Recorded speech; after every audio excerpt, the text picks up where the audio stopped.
എപ്രകാരം ബ്രഹ്മാവ് പ്രപഞ്ചത്തിന്റെ സൃഷ്ടാവാണോ, വിഷ്ണു പ്രപഞ്ചത്തിന്റെ സംരക്ഷകനാണോ, അപ്രകാരം തന്നെ പ്രപഞ്ചത്തിന്റെ സംഹാരകനാണ് ദേവാദിദേവനായ ഭഗവാൻ ശിവൻ.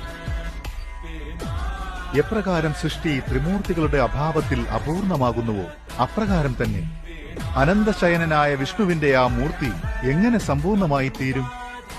അതിൽ ബ്രഹ്മാവുണ്ട്, പക്ഷേ ശിവനില്ല. ഈശ്വരന്റെ ദിവ്യ നിയമങ്ങളിൽ കൈകടത്തുവാൻ സാഹസം കാണിക്കുന്നവൻ അജ്ഞനായിരിക്കണം.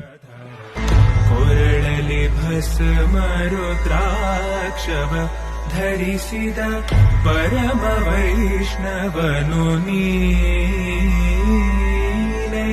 ಗರುಡ ಗಮನ ನಮ್ಮ ಪುರಂದರ ವಿಠಲನ ಪ್ರಾಣ ಪ್ರಿಯನು ನೀನೆ.